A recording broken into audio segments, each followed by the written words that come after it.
लंका की धरती पर युद्ध अपने चरम पर था। आग, धुआं और विनाश हर ओर फैल चुका था और उसी रणभूमि में लक्ष्मण शांत खड़े थे, लेकिन भीतर से प्रज्वलित। उनके सामने था मेघनाद, रावण का सबसे शक्तिशाली पुत्र। दोनों योद्धा एक दूसरे को देख रहे थे।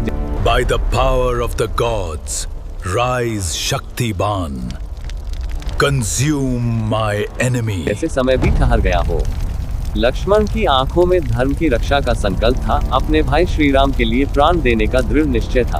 वहीं मेघनाद अपने मायावी अस्त्र का जाप कर रहा था, एक ऐसी शक्ति जो युद्ध का रुख बदल सकती थी।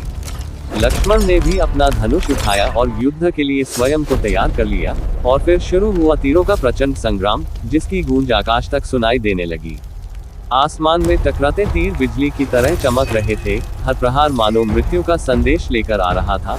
लक्ष्मण आगे बढ़ते गए, उनके हर वार में साहस और वीरता झलक रही थी।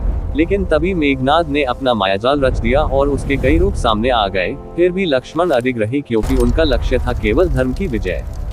उसी क्षण मेघनाद ने गुप्त रूप से अपने सबसे घातक अस्त्र शक्तिबाण को तैयार किया, और लक्ष्मण युद्ध में इतने व्यस्त थे कि उन्हें आने वाले खतरे का आभास भी नहीं हुआ।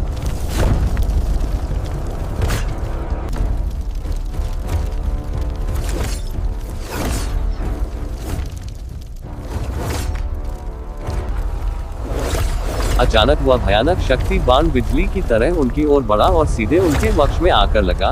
एक भयंकर ऊर्जा विस्फोट हुआ और लक्ष्मण का शरीर डगमगाया, उनके हाथ से धनुष छूट गया और वे भूमि पर गिर पड़े, अचेत।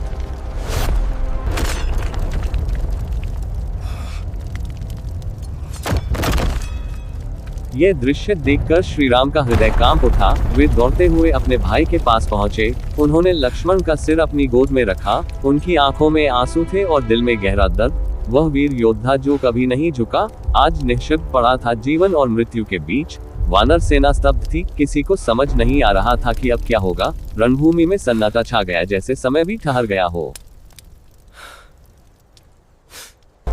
Lakshman, look at me. Please don't leave me.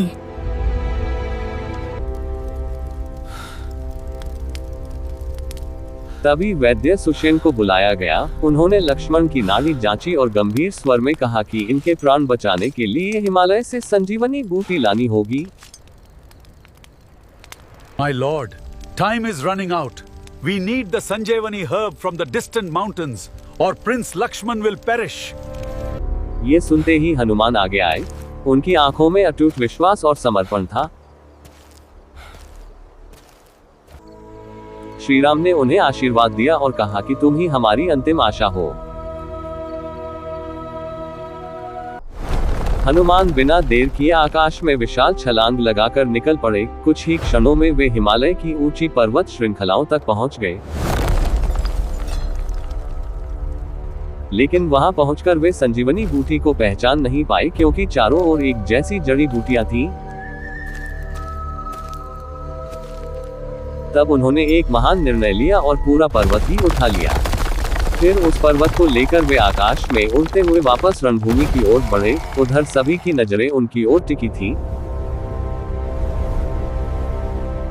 समय जैसे थम सा गया था। जैसे ही हनुमान लौटे, वैद्य सुषेण ने तुरंत उस पर्वत से संजीवनी बूटी लेकर औषधि तैयार की और लक्ष्मण को दी। कुछ ही क्षणों में उनके शरीर में हलचल होने लगी।